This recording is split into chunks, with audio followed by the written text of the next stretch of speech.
So before the Teenage Mutant Ninja Turtles became pizza-loving weirdos in 80s cartoons, they were an 80s Mirage comic book. Mirage was the company. It was black and white.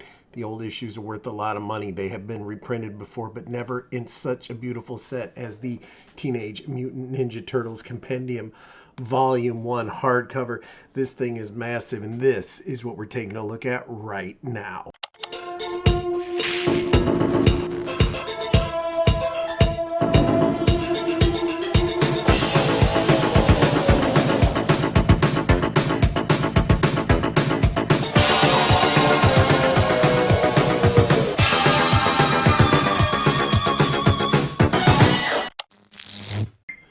Okay, so this is going to take a while to go through, so I'm going to keep it short, I'm going to keep it sweet. All right, all right, all right, all right. This is the Teenage Mutant Ninja Turtles Compendium. Contains everything in this original run except issue 8. I believe that has to do something with the rights to service the aardvark. This is really good. These old comics, the artwork went from a little bit fugazi to just beautiful. It all depended on what you saw. But this is some classic stories. This also has the one-shots. Let's get this thing under the camera and let's take a look at it. Here we go. The brand new Teenage Mutant Ninja Turtles Compendium Volume 1 hardcover. The old school cover here. I like this. It's the old school issue 1 cover. Only it's all done in green. So you can see looking at the spine. Also all in green. Has the nice number 1 there by IDW. Looking at the back, it says we're going to dive into the origins of the Teenage Mutant Ninja Turtles, as this does collect the original Mirage issues. It collects issues 1 through 7. It does not have 8. I'm only assuming that because of a copyright issue with Cerebus. We go then to 9 through 14. You also get Raphael, Michelangelo, Donatello, and Leonardo's Micro Series. That's their one-shots, basically. You get the Fugitoid issue 1, which is basically a one-shot. And then you get the first 5 issues of Tales of the Teenage Mutant Ninja Turtles. So you get a lot in this book. Let's take a look at it. Let's take off the slip cover. Now, this is my first time. See what it looks like without the slip cover. And that's nice. I never read a book with the slipcover. That's my advice to you. I'm assuming any reader, self-respecting readers, figured that out on their own. There it is, all black. And it even has what the Black Hammer had. One of the nice, which I've always enjoyed. You know, a library, your little reading gimmick. Let's take a look at this. So going up the IDW, nice little splash page there. Trying to make sure you get everything in view. Tells you what you get. There it is. There's the first issue. There's the cover. And, it takes us... This was it. I remember when this came out in comic shops. Most comic shops, if they got it, got 1 or 2 copies. Here's the gang of fake daredevils. And, they're Ninja Turtles. They're beating up a bunch of thugs. This actually is a very well-written book. You go back and you meet Splinter. You learn the origin. Splinter was... It is different if you've only seen the cartoons or the movies. Splinter was the pet rat of Hamato Yoshi, and he would mimic his martial arts. Hamato Yoshi was in the Foot Clan. Of course, he was killed by Orokusaki, who went on to become the Shredder. I stepped ahead of myself. He fled to the United States before he could be killed by the Shredder, because he was dating a woman the Shredder loved.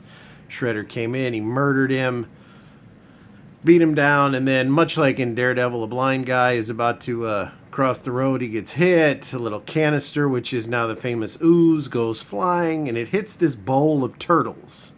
And these turtles start to grow. Splinter, the rat, who's been living in the sewers now, finds these turtles. He grows too. They can all talk, and he names them after his favorite Renaissance artists, of course, Leonardo, Michelangelo, Donatello, and Raphael. And he trains them in martial arts so they can eventually hunt down the Shredder.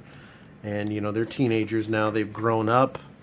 They fight a lot of street crime. They're ninjas. They pop in and out. There's the Shredder, and they're here. The first issue is to fight the Shredder, and there he is. He has the Foot Clan. You can see the artwork was very crude, but it's still very, very cool. They have their big battle with the Shredder. I was a big fan of this series as a kid. I was not into the cartoons. The first movie, as corny as it was, did follow a pretty decent chunk of the original comics, minus this first battle, but it followed the return to New York and a lot of stuff leading up to it. You know, they beat the Shredder down, they chuck him off the building. It is 4-on-1. Throw him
walking out, but because of the Mousers, you know, there was a tunnel there and Splinter's missing. Yes, this was an episodic book, and it did not come out monthly. It was, I want to say quarterly in the beginning. It eventually picked up a little bit, but, you know, it's April's van or Volkswagen van. There was no turtle van, but, you know, they're driving around. They're looking for Splinter.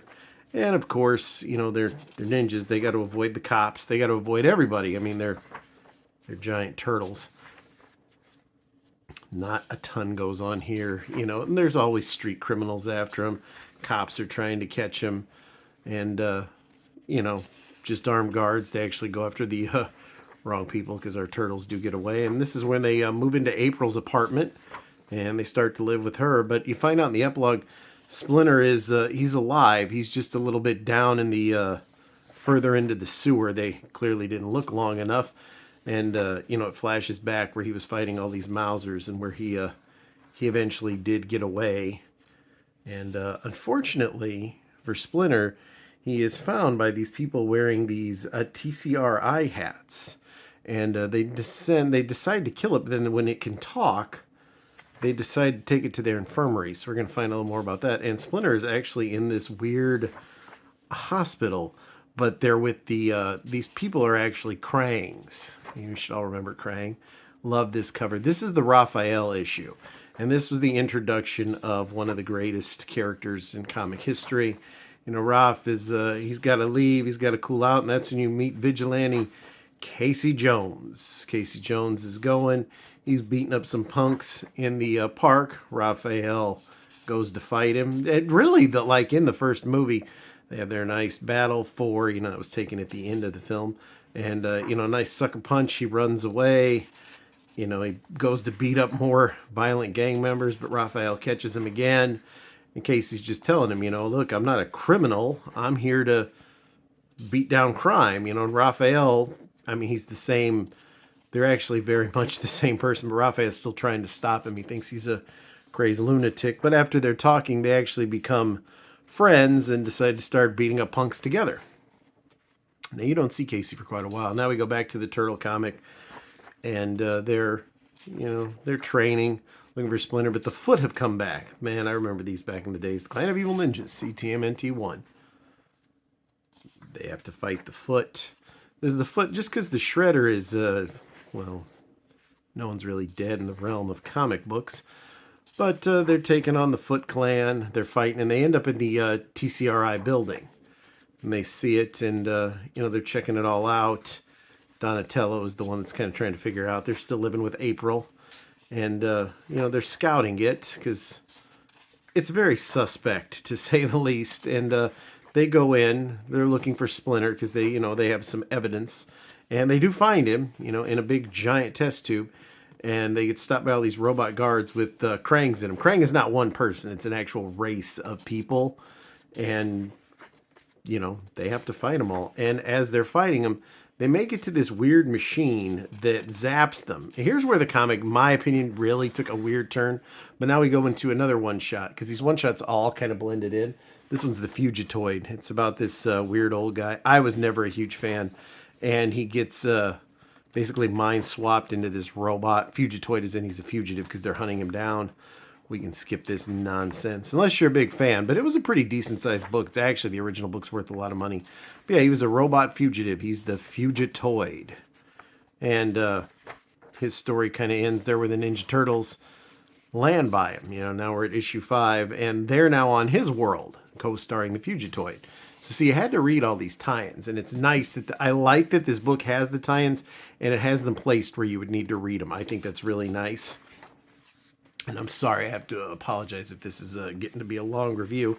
But now they're on the, they're not in Manhattan, they're not on Earth, they're on the Fugitoid's home planet, where all the Krangs and everything are. His name's Honeycutt, by the way.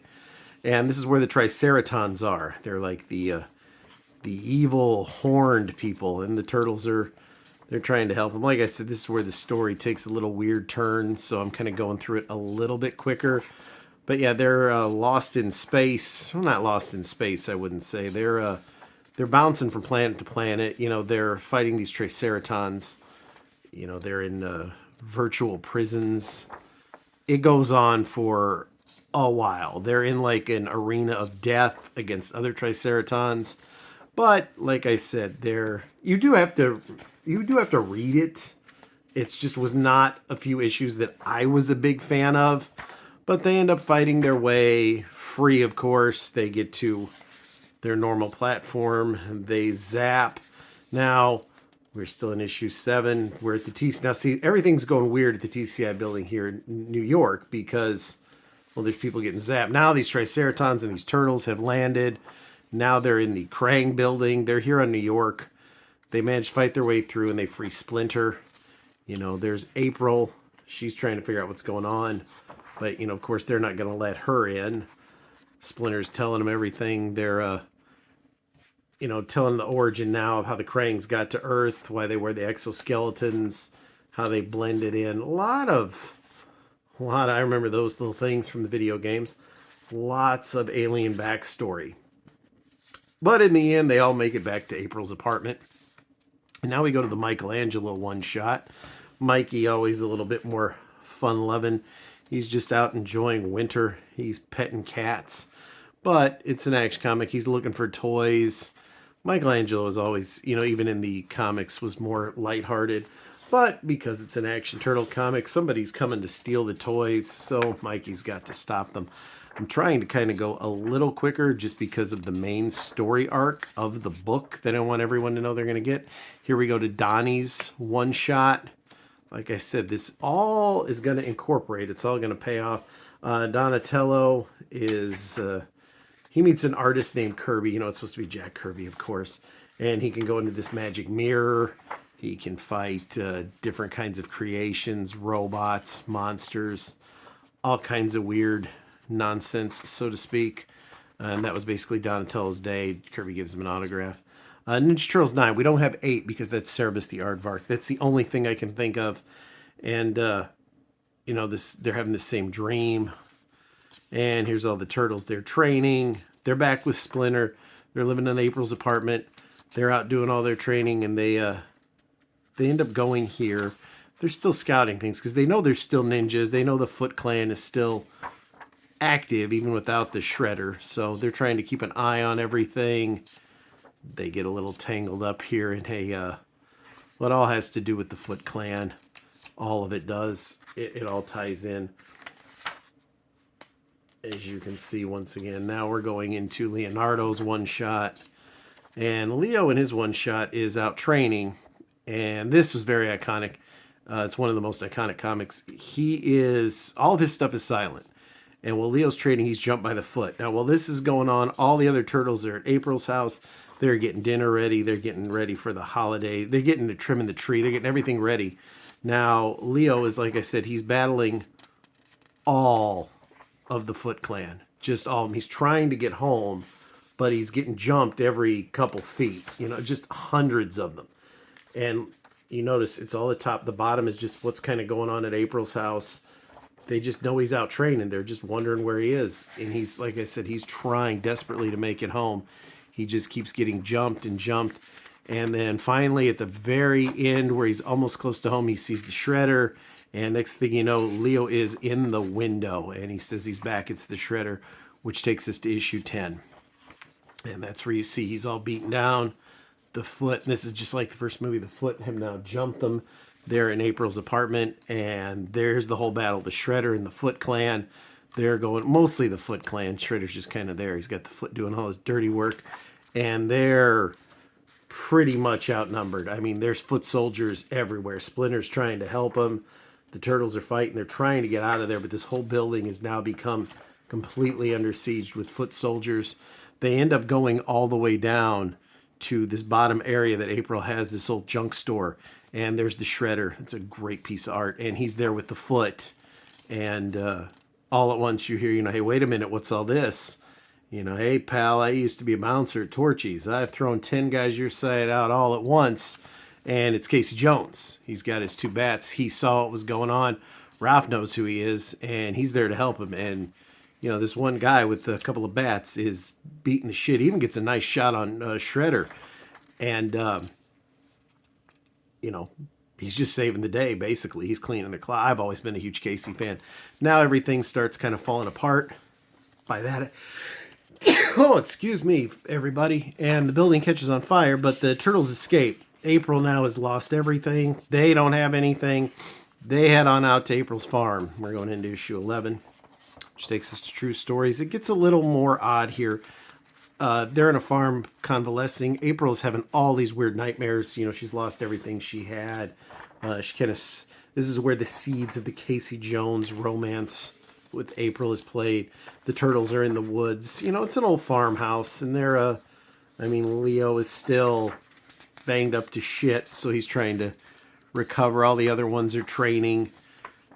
Casey's working on a car. All kinds of just weird stuff. But yeah, they're, you know, Raphael and Casey are good friends. They hang out pretty much the whole time working on this old junk car. Not really crazy adventures. They're just kind of recuperating, you know, farm life. Like I said, like in the films. And now we go into Tales of the Teenage Mutant Ninja Turtles, which was, it kind of connected, I guess, you know, because we're still in the farmhouse. It was basically one of the Turtles would tell you a story. And, you know, the first issue, some random criminals show up. Always a random criminal. A lot of beatings down, a lot of fightings. Nothing overly crazy. Nothing bad. You know, these people are actually looking for some buried bank vault stuff. You know, you go to issue 2, and it's a different turtle, as you notice, telling the story. Artwork's a little weird. This one here, they're back in New York, and they're with an old basically washed up superhero, and you know, nothing overly special. I didn't think the Tales of the Turtles was a bad comic, but I didn't think it was too great. I thought we were getting to the point of a little oversaturation, but now we do go back to issue 12. You can see the Turtles are still in the woods. They stayed here for a while. I mean, quite a while. There's always somebody wandering in onto the farmland there that they were in, but they're still all training with Splinter. You know, there's a lot of hunters out here, all kinds of weird stuff, but you know, none of them are any match for the Turtles and Splinter, because Splinter does do a lot of fighting as well, because there's other weirdo people in this woods that April's farmhouse is in. But the Turtles are able to usually defeat everybody. We have the 3rd issue now of the Tales, because like I said, they all kind of go in. This one is done almost like a horror story. It's the Hollow Thieves issue, which was, I don't know, as you can see, the artwork was a little different in there. Thereafter, it's like an old person doing like these crazy spells. It's nothing familiar, but he resurrects this this like monster thing, a monster, and we have another one here. Now it's like a weird mummy monster they're going after. They kind of went into a little bit more of the supernatural kind of stuff. Not so much supernatural, but definitely weirder with the Tales stuff. But the Tales were really popular. By then, this craze had really caught on. So these books were by no means rare anymore. Everybody was, shops were now stocking high on them. Hence why they had the Tales. Here we're going into issue 13. We're kind of nearing the end of the run here. As you can see, we have our space alien girl has now showed up with the turtles. Like I said, they dealt with a lot of aliens in these books for some odd reasons. The Unmentionables, which is a takeoff of the Untouchables. This is issue 14. Casey Jones is looking for the brass cow, which is from a restaurant he used to frequent. It's been missing, so he wants to get it back. It's very much done. As you can see, the turtles, this is the first time you see them in their trench coats and everything, and their full I guess costume or disguise. At the end of the day, they're a turtle, but it's still funny. But Casey does save it. Another issue of the Tales of the Turtles. As you can see, this is another, essentially like they're fighting another monster he can phase.